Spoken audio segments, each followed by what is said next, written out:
अस्सलामुअलैकुम वरहमतुल्लाहि वबरकातुह। नाज़रीन, उम्मीद करता हूँ आप सब खैरियत आफियत के साथ होगे। आइए इंशाअल्लाह अज़्ज़ वजल आज की इस वीडियो में अर्तुगरुल गाज़ी की जो हम स्टडी पढ़ रहे हैं उर्दू में, इसका पार्ट नंबर 5वां पार्ट इंशाअल्लाह अज़्ज़ वजल पढ़ेंगे। और चूँकि इससे पहले के जो 4 पार्ट्स है वो काफ़ी इंटरेस्टिंग रहे, यानी कि उसमें काफ़ी बेहतरीन तरीके से हमें नॉलेज वाली बातें बताई गई और काफ़ी बहुत मतलब तुर्किस्तान के बारे में बताया गया और अर्तुगरुल गाज़ी के काफ़िले के बारे में बताया गया। और अब लड़ाई के बारे में इंशाल्लाह शुरू हो रहा है। चूँकि आपने पार्ट नंबर 4 देखा होगा तो उसमें जो कैफियत है लड़ाई वालों की कि वो दुश्मनों की तादाद ज़्यादा थी और किस तरह उन्होंने फ़तह की वो बता रहे, और न जानने के बाद भी वो मदद के लिए उभर उठे, यानी मदद के लिए आगे बढ़े। तो आइए इंशाल्लाह 5 नंबर पार्ट में पाँचवा जो पार्ट है यहाँ से इस पैराग्राफ से पढ़ते हैं। देखिए ये बात भी चूँकि इस ऊपर वाले पैराग्राफ से मुताल्लिक ही है, इसका ताल्लुक ऊपर वाले पैराग्राफ से है, लेकिन उसको हमने पढ़ लिया पार्ट नंबर 4 में। अब यहाँ से पढ़ते हैं। देखिए अगरचे अर्तुगरुल और उसके साथी थके मांदे थे, है ना, मांदे यानी बीमार थे, थके हुए थे, और लंबे सफ़र ने उनमें ज़रा भी सख्त बाकी नहीं छोड़ी थी।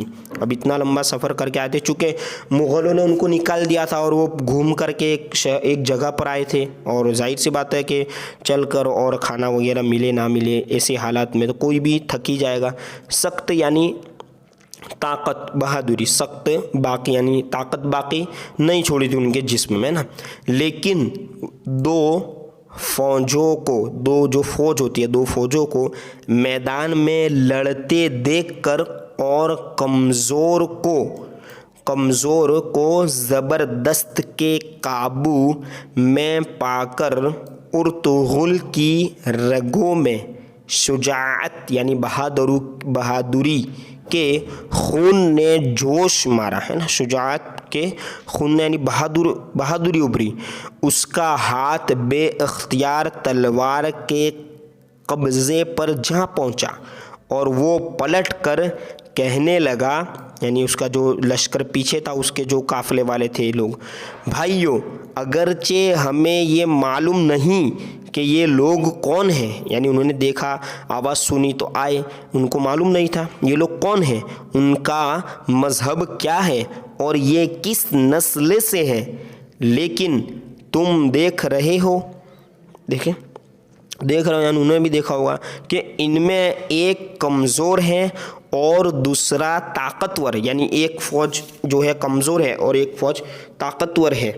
देखिए दुनिया वालों का कायदा, यानी ये एक रूल्स है, कायदा है, कानून है, दुनिया वालों का कायदा है कि वो नफ़ा के लालच और इनाम की उम्मीद में कमज़ोर का, है ना, कमज़ोर का साथ छोड़कर ताकतवर से जा मिलते हैं। नफ़ा के लिए, लालच के लिए, आपने भी देखा होगा इस तरह के वाक़यात होते रहते हैं, है ना, ताकतवर से मिल जाते हैं, कमज़ोरों का साथ नहीं देते। लेकिन देखिए अब ये क्या कह रहा है कि लेकिन हमारे बुज़ुर्गों का ये कायदा नहीं, हमारे जो असलाफ़ है, बुज़ुर्गान दीन है, उनका ये कायदा नहीं, कभी कमज़ोर और बेकस पर उनका हाथ नहीं उठा।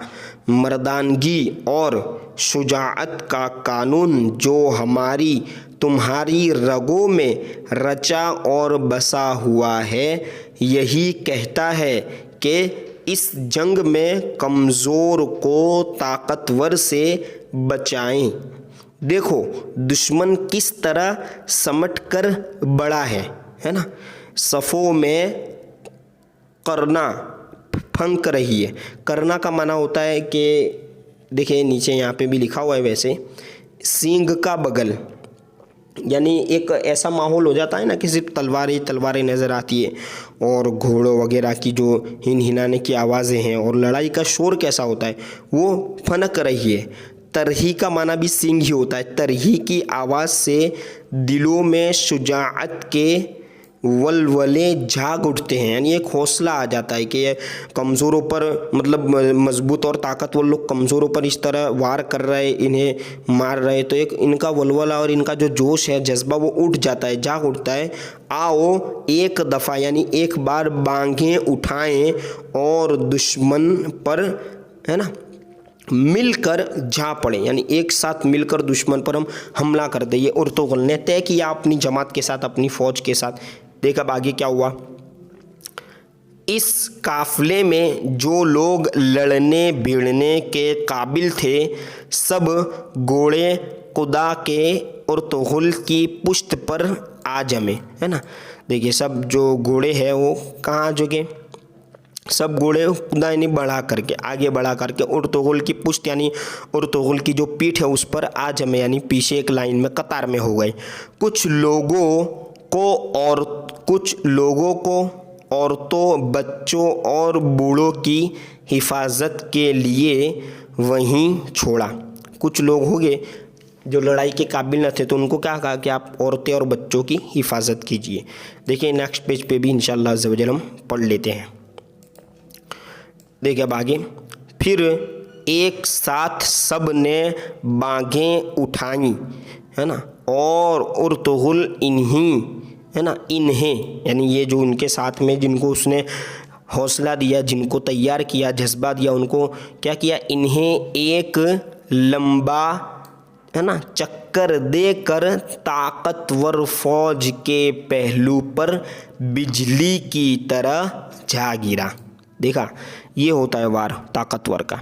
अगरचे बहादुर तुर्कों की तलवारें मुद्दत से नियाम में थी। ये जो काफिला था सफ़र पे ही थे, उन्होंने लड़ा नहीं था कई टाइम से, लॉन्ग टाइम से। अब जो तलवार होती है वो मियान के अंदर ही होती है, जो जगह होती है उसके रखने की, उसमें ही थी। लेकिन जब उन्हें निकाला, यानी जब तलवारों को निकाला गया तो ऐसा मालूम होता था कि शोले भड़क रहे हैं, यानी वो तेज़ और ऐसा आलम था उस वक्त। और जिस तरफ बढ़ते हैं सब कुछ जलाकर भस्म कर डालते हैं, यानी तलवारों से सबको मिटा देते हैं। ये हमला ऐसा अचानक था कि दुश्मन का लश्कर जो सैलाब की तरह बराबर बढ़ता चला जा रहा था एकाएक ही रुक गई, यानी अचानक ये रुक गए एक साथ। कुछ समझ में न आता था ये आफत कहाँ से आई, यानी ये हमारे जो दुश्मन यूँ सोच रहे हैं कि हमारे ऊपर ये आफत कहाँ से आई कि हमारे लोगों को कोई मार रहा है। सोचता था कि आगे बढ़ूँ या पीछे हटूँ, है ना, हर कोई यही सोचता था, आगे बढ़ूँ या पीछे हटूँ। बस ये रुकना गज़ब हो गया, यानी अब रुकना नहीं, या तो आगे होना है मरना है, या तो फिर पीछे भाग जाना है जंग छोड़ करके। देखिए हारने वालों ने जिन के कदम उखेड़ने में थोड़ी ही कसर बाकी रह गई थी, यानी जो हारने वाले थे, जाहिर सी बात है दुश्मन पहले ताकतवर थे, लेकिन अर्तुगरुल ने फिर हमला कर दिया उन दुश्मनों पर, तो चूँकि अब उनके कदम उखड़ने ही वाले थे, हारने में कोई कसर बाकी रह गई थी। जब एक छोटे से दस्ते को यूं हमला करते देखा और दुश्मन को घबराया हुआ पाया तो उन्होंने समझा कि हमारी मदद को फरिश्ते आसमान से उतर आए। अब ये जो कमज़ोर लोग थे, जो कम थे, जो मतलब सामने वालों का मुकाबला नहीं कर पा रहे थे, उन्होंने सोचा कि एक दस्ता, एक ग्रुप, एक फ़ौज टूट पड़ी और हमारी मदद कर रही है, तो जाहिर सी बात है ये फरिश्ते हो गए, ये ऐसा समझे। इस ख्याल के आते ही टूटी हुई हिम्मतें बंध गई, यानी ये ख्याल आया कि हो सकता है फरिश्ते हैं, मदद के लिए आए हैं, भेजा हो अल्लाह अज़्ज़ व जल ने। तो इस ख्याल से उनकी जो हिम्मत टूटी हुई थी वो भी क्या हो गई, बंध गई, यानी और ज़्यादा हो गई। और वो, है ना, फरीरो, है ना, कोतान, जंगी तंबुर गिड़गिड़ाते इस तरह बढ़े कि दुश्मन की सफ़ें टूटने लगी। देखिए ये ऊपर जो अल्फाज गए उनके माना यहाँ नीचे ही लिखे हुए कि फरीरो यानी झंडों, जो झंडे होती है जंग वालों की, और इसी तरह कोतान का माना होता है तबल और ढोल, यानी ये कोतान तबेला और ढोल जो बजाते। जंगी तंबुर का माना होगा जिसकी, हाँ बस ये हो गया ना, जंगी तंबुर, हाँ जंगी तंबुर यानी तबेला और ढोल, ठीक है, ये कोतान। तो क्या है इसका माना, ये देखिए यहाँ से झंडे और तबला जो बजाने के लिए आता है, बाजा आता है, ठीक है, तो ढोल वो क्या हो गया, वो गिड़गिड़ाते इस तरह बढ़े कि दुश्मन की सफ़े टूटने लगी, यानी उनकी बढ़ने की स्पीड और एक ताकत ऐसी थी, मजबूत थी कि जो दुश्मनों की सफ़े होती है ना एक चैन की तरह, वो सफ़े भी टूटने लगी और वो दुश्मन पीछे हटने लगे। अब इंशाअल्लाह अज़्ज़वजल पार्ट नंबर 6 से, छठे पार्ट से, इस पैराग्राफ से यहाँ से इंशाअल्लाह अज़्ज़वजल हम पढ़ेंगे। अस्सलामु अलैकुम वरहमतुल्लाहि वबरकातुहू।